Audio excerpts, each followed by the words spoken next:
Hello dear, स्वागत है आपका अपने यूट्यूब चैनल अभी के क्लास में। आज का जो अपना वीडियो है वो है रेलवे एनटीपीसी प्रीवियस ईयर के ऊपर, जिसमें हम रेलवे एनटीपीसी के अंदर बायोलॉजी से संबंधित, बायोलॉजी के सर्कुलेटरी सिस्टम से संबंधित जो 10 प्रश्न हैं उनका हल हम समझेंगे। तो आइए वीडियो को शुरू करते हैं। शरीर में कौन सी रक्त कोशिकाएं संक्रमण से शरीर की रक्षा करती हैं? तो जो रक्त कोशिकाएं हैं, तो रक्त कोशिकाएं में 3 हैं। कौन कौन है? तो एक होता है आरबीसी, दूसरा होता है डब्ल्यूबीसी, तीसरा होता है प्लेटलेट्स। इरिथ्रोसाइट्स या इसको हम क्या कहते हैं? आरबीसी, रेड ब्लड सेल या रेड ब्लड कॉर्पुसल्स। लाल रक्त कणिकाएं या लाल रक्त कोशिकाएं या इरिथ्रोसाइट्स, ये सब एक ही हैं। तो डब्ल्यूबीसी को हम क्या कहते हैं? तो डब्ल्यूबीसी को कहते हैं शरीर का रक्षक। इसको बोला जाता है सोल्जर ऑफ द बॉडी, यानी ये हमें संक्रमण से बचाता है। तो मानव में कौन सी रक्त कोशिकाएं संक्रमण से शरीर की रक्षा करती है? तो वो करता है हमारा डब्ल्यूबीसी। तो हमारा आंसर कौन सा होगा? इसका आंसर 2। नेक्स्ट क्वेश्चन है अपने पास, किस रक्त समूह का व्यक्ति सर्वदाता होता है? हम जानते हैं कि हमारे पास 4 तरह का ब्लड ग्रुप है, 4 रक्त समूह है। कौन कौन सा है? ए है,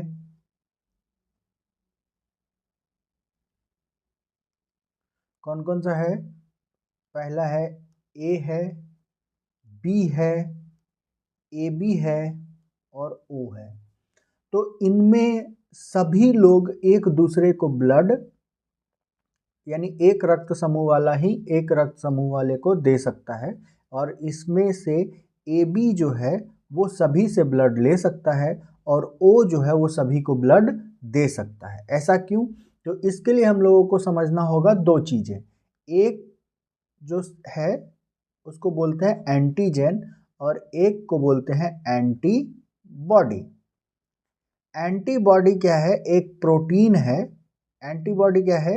एक प्रोटीन है जो कब स्रावित होता है?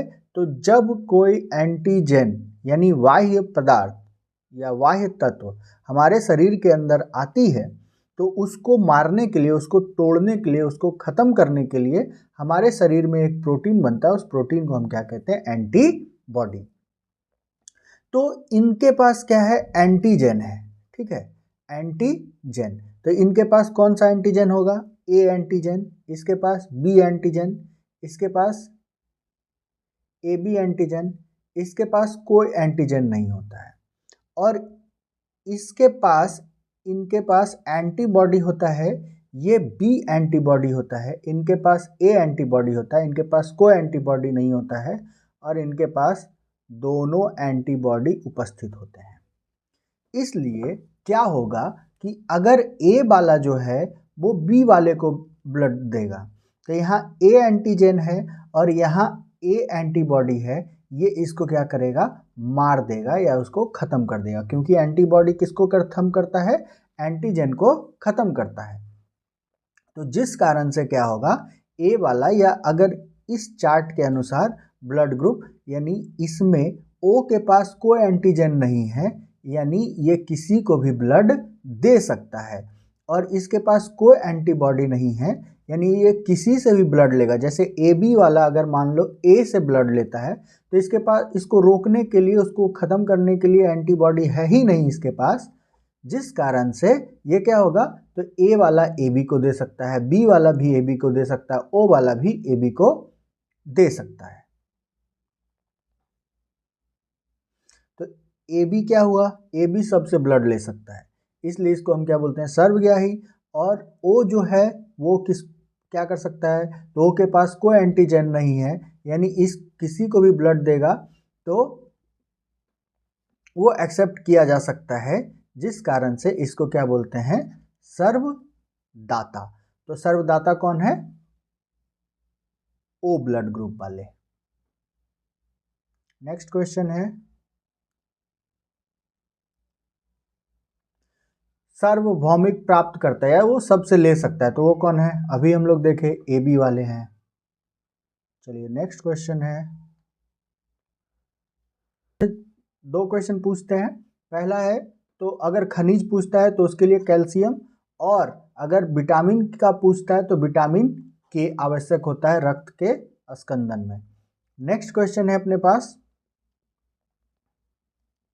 क्वेश्चन कह रहा है कि यदि एक व्यक्ति का रक्त वर्ग ए है और दूसरे का माता का है बी, तो उनकी संतान, तो इसमें हम लोग जानेंगे कि जो रक्त समूह है वो एलील के द्वारा आई ए, आई बी और आई ओ, इन तीनों एलील्स के द्वारा क्या होता है? निर्धारित होता है।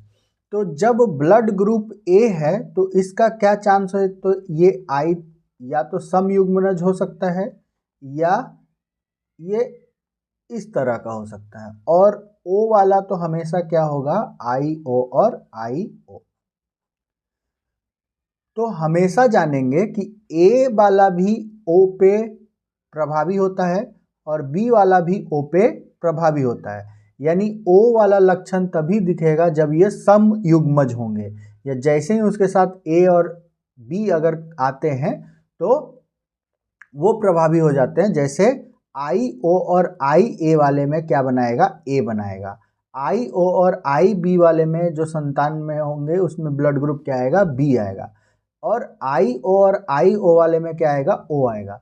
और जैसे ही आई ए और आई बी दोनों रहेगा तो इसमें क्या बनेगा? ए बी बनेगा।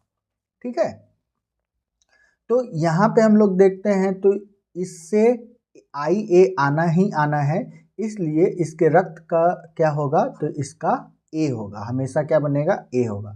अगर मान लो कि यहाँ पे पिता का रक्त वर्ग क्या होता? बी होता है, तो क्या होता? संतान का क्या बनेगा? बी बनता। ठीक है, चलिए नेक्स्ट क्वेश्चन है,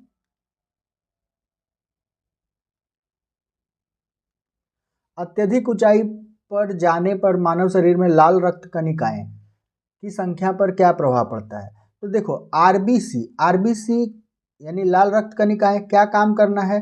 तो ऑक्सीजन लेके जाएगा। ठीक है, क्या करेगा? ऑक्सीजन को लेके जाता है, हमारे शरीर में ऑक्सीजन का ट्रांसपोर्ट यही करता है, क्योंकि ऑक्सीजन हीमोग्लोबिन के साथ जुड़कर ये चल।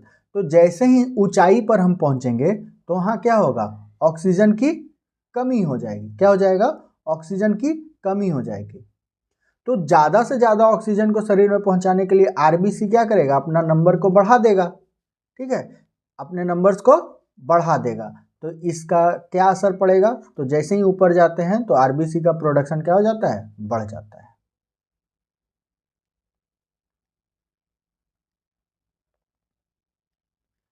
रक्त हीमोग्लोबिन में उच्च आत्मीयता होती है, ब्लड हीमोग्लोबिन है हाई एफिनिटी, यानी ब्लड हीमोग्लोबिन जो है ये क्या करता है? ऑक्सीजन के साथ जुड़ता है तो बनाता है ऑक्सी हीमोग्लोबिन।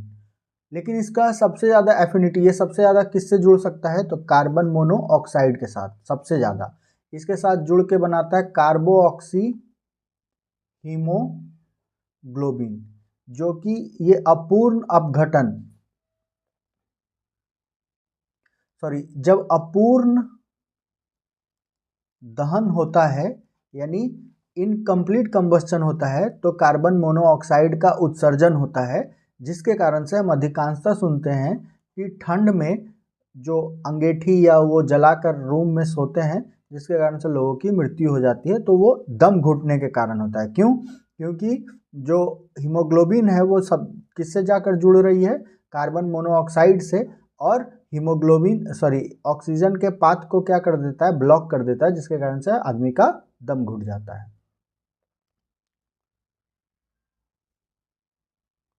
दूसरा क्वेश्चन है कि चलो भाई, बाहर तो रक्त जम जाता है लेकिन शरीर के अंदर रक्त क्यों नहीं जमता?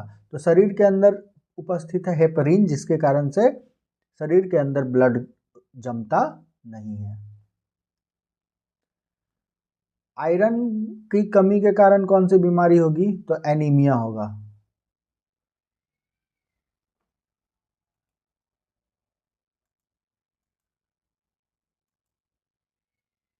हाँ, रक्त के सॉरी लौह की कमी, आयरन की कमी होगी शरीर में, तो हमें एक बीमारी होगा जिसको हम कहते हैं एनीमिया। ग्वाइटर आयोडीन की कमी के कारण, स्कर्वे विटामिन सी के कमी के कारण, रिकेट विटामिन डी के कमी के कारण, और एनीमिया आयरन के कमी के कारण। नेक्स्ट क्वेश्चन, जो हमारा परिसंचरण तंत्र है उसके अंग किससे मिलकर बने हैं? तो आर्टरी से ही बने हैं, वेन से भी बने हैं और कैपिलरीज से भी बने हैं। आर्टरी, वेन्स और कैपिलरीज, इन तीनों से क्या बना है? तो हमारा परिसंचरण तंत्र बना है। होप आपको वीडियो सही लगा हो। अगर अच्छा लगा है तो इसे लाइक, शेयर और सब्सक्राइब करें। Thank you.